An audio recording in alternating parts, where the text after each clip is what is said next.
Hello, everybody, and welcome to the Writers on Film special report from Cannes. I'm joined once more by David Moore, who is the reporter and reviewer for Euronews. Welcome back to the podcast, David. Thanks for having me back, John. And we're here because we want to talk about a film which I think both of us would probably agree is certainly up there vying for the top spot in our personal affections when it comes to this festival. Yay! It is, it really is. And the name of the film, the director, and etc., etc. It is The Substance by Coralie Fargeat. And it's a face-melting triumph for me. What did you make of it? I loved it. This is a filmmaker who started her career with a sort of calling card revenge thriller called Revenge, which was French language, and now this is her first English language film. Stars Demi Moore and Margaret Qualley, who's appearing for the second time on the Quaid. And it is one of those films there's a bit of me who wants to avoid saying too many spoilers, because it's such a film about the discovery and the shocks and the twists and the turns that the plot takes. But I will say that there were certain moments where I was clinging on as if my chair was on a roller coaster ride. Oh yeah, and like squirming and laughing and just like, it was roller coaster ride is the right thing. And in the interest of not spoiling, I think you can genuinely, everything you need to know about the film is done in the first kind of two shots, which is this egg being injected by a syringe and doubling, the nucleus doubles, and then afterwards you get this kind of shot of a star on the Hollywood Walk of Fame, which belongs to this actress, Elizabeth Sparkle, played by Demi Moore, and you see the passage of time. So you've got the rat-a-tat of the paparazzi kind of shots, and then through time you got somebody like walking over it and saying, oh yeah, she played in that film, and then some passerby just spills a burger on it and smears some ketchup all over it, a nice little bit of foreshadowing. And it is about aging.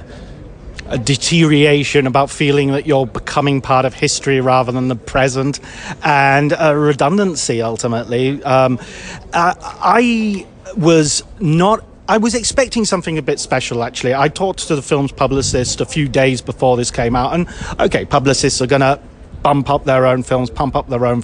In fact, the use of "pump it up" in this that goes out, pump it up, that goes throughout this movie. But Jonathan, who was presenting the film, he said this was a special one. It's one to look out on. He used some quite choice epithets to describe it, but all of which kind of you could sum up as being, this is the craziest thing you're going to see this festival. Oh yeah, and I mean, how would you just? I mean, it's like this kind of unholy marriage between Portrait of Dorian Gray.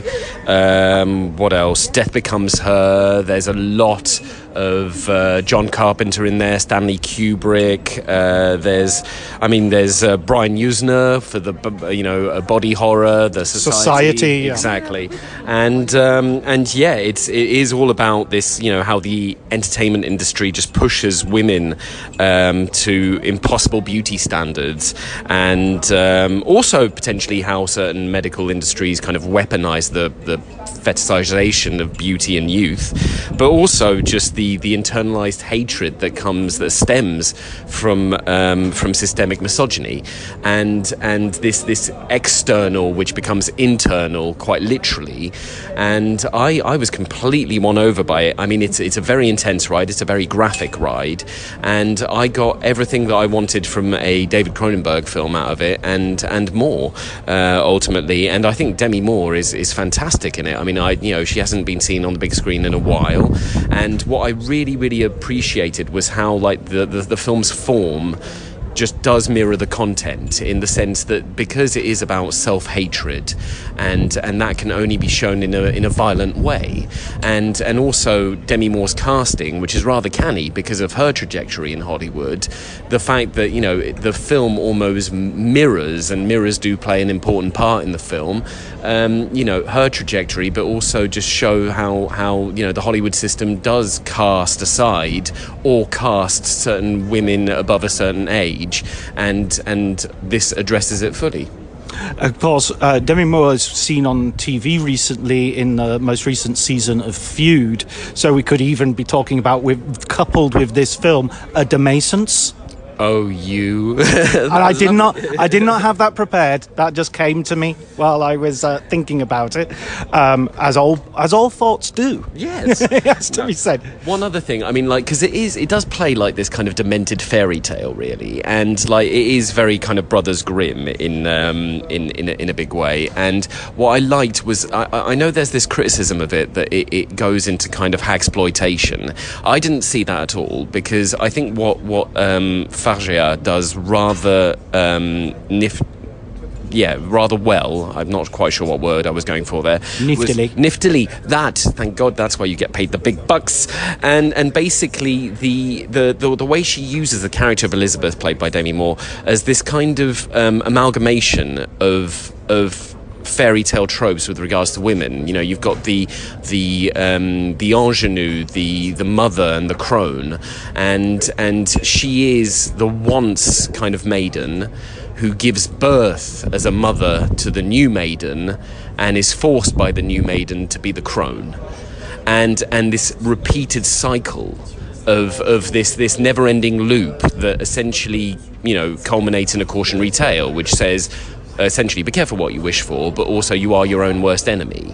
And I found that, I mean, it's not particularly like dense. It doesn't kind of go into much detail, and I don't think it's particularly profound. But what it does well. And that fairy tale aspect with those kind of three archetypes of femininity in fairy tales really, really worked for me. Yeah, absolutely. It has to be said that the style is hyper-real and theatrical beyond belief. And there's no attempt... I overheard someone talking about the realism or otherwise of its depiction of the TV show and the TV industry at the heart of this film. I think that's a silly way to approach it, because, you know, Dennis Quaid is in this as an over-the-top TV executive who you first are introduced to in an extreme close-up of his face as he urinates and pontificates. And it's... that sort of sets the tone for the rest of the film and his performances, which he's clad in the most wonderful suits as well, it has to be said. Such good suits, and urinates and pontificates. I want that as the title of my biography. But yeah, no, he's a lot of fun. He's clearly having a lot of fun there, and yeah, he pontificates about how women, reach their fertility peak, you know, at 25, and then it's all down there from there, and yeah, I just thought it was such a good bit of casting, also from Margaret Qualley, who doesn't get that much to do, really. I mean, and it is worth saying that, you know, she doesn't have much dialogue, and the lack of dialogue in this film I thought was superb, purely because it gives center stage to the sound design and the Foley artists, and everything is crisp and really kind of unrelentingly so, and it really just instills this tension and this malaise, which I found really, really good. And then all of that, of course, culminates, no spoilers, but in a really viscerally upsetting and grotesque finale, which I had a great time with, because I was laughing my head off, but at the same time just really a bit queasy throughout. And I mean, you know, it made Carrie look like a really good time at the prom. Yeah, there's lots of sploshing and splurting and dripping and crunching and broken bones and fingernails doing stuff that you don't want to know about. No, absolutely. I'm 100% with you. There's also, it has to be said, there's also some kind of strangely moving moments as well amongst the burlesque. So, for instance, or the Grand Guignol, maybe. There's a moment where Demi Moore is preparing, Elizabeth Sparkle, of course, the character, is preparing to go out for a normal date, let's say, a non-Hollywood and she goes out, she's on her way out the door, and she keeps sort of seeing things outside her window, a big billboard, and going back and reassessing her own looks. And the look on her face as she regards herself in the mirror, the dissatisfaction with her appearance, her attempt to modify her appearance, to accentuate something and not something else, to, her breasts or her lipstick or her makeup or whatever. There was something, I'm 51 years old, coming up to 52. And although I would never compare the beauty myth for men to women necessarily, it's not the same weight, but it is there. And I've definitely had those moments where I've looked at myself in the mirror and thought, oh no, I wish I looked a bit better, a little bit younger, etc., etc. And there is that sadness when you look at yourself and go, well, you're not going to ever get back to that. Yeah, and I think the film judges that rather well and balances it well, because it is, like you say, grand guignol, it is over the top, and you are supposed to have fun.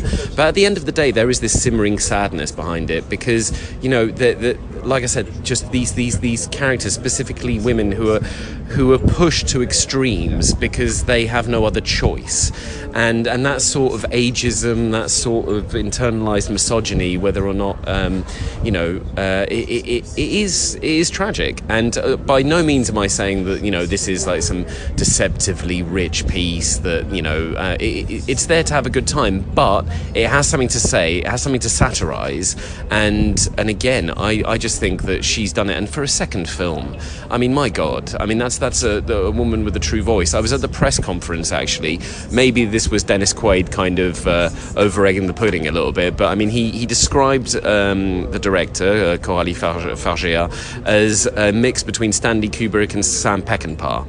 And I thought, let's not woe their petal, but at the same time, yes, it is a very fully realized, very confident voice, and I'm actually really hoping that it wins something. I don't know whether that can replicate the same success that Titan had in 2021, I think it was, the Julia Ducournau film. But it would be great if a film like that, I could see that winning the jury prize quite easily. Or Demi Moore winning the Best Actress. Potentially, yeah. No, Demi Moore would be a very, very good shout for that. And but I don't think it will go home empty-handed, just purely because it is such a jolt. And that's what you kind of, I don't know about you, but you come to Cannes for, to get to be surprised, to kind of like be really like, for something to reach out of the screen and like grab you by the guts for 2 hours plus, and then just like refusing to let go. And that's what this did for me. I think the only kind of thing that I will say against it is a bit long. Yeah, all films are. It's almost like there needs to be a button on our typewriters that save us time by saying, the length is a bit of an issue. Yeah. I would push back a little bit. You said earlier that you don't think it's a particularly rich film or deceptive, it has deceptive depths or anything like that. I would disagree. I think this is a really, really confident film that has a lot to say and will reward multiple viewings. I would also reference another number, just a sheer breadth of cinematic knowledge on display in this film. So you've got a Vertigo reference in the music. There's a Gremlins reference in the fact that you've got 3 rules very explicitly laid out, which you cannot break, and midnight comes into it. And you cannot break them. Well done, John. And of course, inevitably, that's Chekhov's Gremlin. That's Chekhov's midnight snack. I like that. And it's true. It is a very sin-literate film, and you've got that musical reference also to 2001. That was another thing, because that references Kubrick, of course, but it also references the Barbie trailer. This is true, and I think this is in real conversation with Barbie. Thank you, absolutely, because of the garish colours, and we saw it in Revenge with this kind of, as you said, this candy-coloured kind of revenge flick, which was so good. I had such a good time with Revenge in 2017, and this really, you're absolutely right. There is a conversation to be had with Barbie, purely because I know I was actually speaking to one of our colleagues yesterday who said that she was a little bit disappointed by Barbie because she was expecting so much with regards to conversation around misogyny and the patriarchy. And I think despite the fact that I do stick to my guns, I don't think it is like, the most profound film, The Substance, but I think it says a hell of a lot more about internalized misogyny than Barbie does, and it plays with some of the similar colours, and considering Greta Gerwig is the president of the jury, maybe this is like, a really good omen, and hopefully the jury will see that and be able to to award it something, again, jury prize. Fuck it, go for the Palm. Am I allowed to say fuck on this podcast? Yes, you are now. Fuck. So there you have it. Well, I think it's a substantial substance, and David had a great time and thinks it's worthy of the Palm. So I would not be disappointed if this won the Palm at the moment. I mean, I've been waiting for a surprise. I've been waiting for a wonderful film, and I got probably 2 in the stage of a couple of days, so I'm quite happy. We're on a good streak at the moment, because I mean it was a bit slow starting this festival. I've really enjoyed it so far, just purely because even if I haven't enjoyed some of the films, Metropolis, but at the same time, Megalopolis. Sorry, I fucked that up. Another fuck. But yeah, I'm really glad that I saw them, and there's a variety. It's a very eclectic selection, and between Emilia Perez, the Jacques Audiard, and now this, and I'm really hoping that Ali Abbasi with The Apprentice, or even David Cronenberg might, with The Shrouds tonight.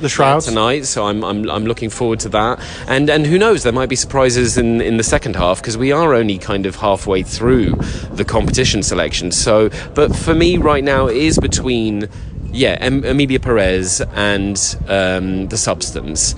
And both share one common factor, one common denominator, which is that they've been surprising, that they've really swung for the fences, and whether or not you gel with them, whether or not you like them as much as we do, that's not a problem. Great. I mean, all God's children. But at the same time, these are films which really show people moving out of their comfort zones for Audiard, or moving into another kind of facet of their comfort zone and really, taking a big swing and just being brilliant. Yeah, we want divisive films. We want films we can argue about. Yeah. We want films we can have good discussions with. And I often think as well, horror has to be. It has to be something that pushes at the boundaries, and that boundaries are also our political boundaries. So, for instance, hagsploitation. There have been a lot of critiques recently of hagsploitation, but our nightmares don't necessarily work around what we agree upon. They go right for the throat. They're not. I hate the phrase politically correct, but there we are. Yeah, no, I couldn't agree with you more on that one. And again, no one, if people have seen and choose to kind of use that sort of criticism with regards to The Substance, for instance, more power to you. I personally didn't feel that it was exploitative in that way, or that there was a kind of male gaze, should we say, with regards to the way it's filmed, because I know that's another criticism that's been levelled against The Substance.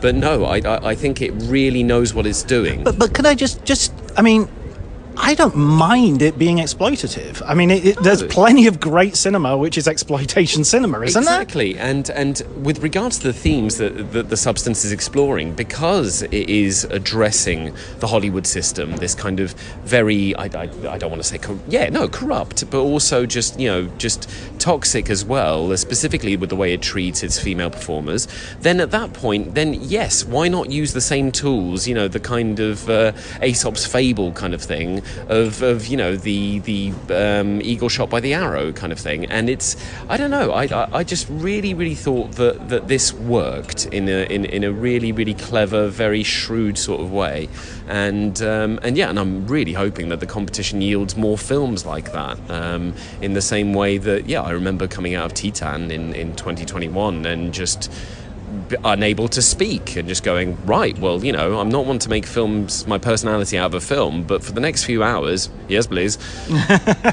Brilliant. Okay, well, that's wonderful, David. Thanks so much for joining me once more. I knew you wanted to talk about this film. We watched it together. Yeah. So you said, let's do a podcast on that, and I'm glad to oblige. No, thank you, John, because as you know, I'm a big fan of horror cinema and genre cinema in general, and I wouldn't say I saw this one coming a mile off, but I remember that first still that was released prior to the festival, which is the suited up kind of body, you know, with those stitches, the stitches, surgical stitches on the suture, exactly, the surgical stitches on a very pristine bathroom floor, and this like long flowing kind of silk robe with what seems to be a dragon on it. And I was just like, yes, sold. Whatever this is, I want, and I want now. And I can't wait to watch it again. Yeah, this is a film that when you say inject it into my veins, it might be a little bit too literal. Yeah, oh God, yeah. And that is worth actually saying. Anyone who has any kind of revulsion or any kind of needle phobia, wounds with like pus, and I have to admit, I don't know about you, this is maybe to me, I'm not too keen on belly buttons, and there was a moment, again, no major spoiler, but there was a moment featuring a belly button, and that orifice shouldn't have been stretched that hard, and good God, man, I mean, it was one of those moments where I was wincing away, just going, no, why would you stand in the way of progress? But yeah, no, that one really got me. But again, I love films that make me do that provoke such a visceral reaction, and this did it in the same way that, again, not comparable, but Emilia Perez provoked this kind of just joyful, kind of joy, exactly, this vitality, explosion of just like cinema. So yeah, it was great. Well, thank you for having me on again. Brilliant. Take care. This is where I say, oh no, I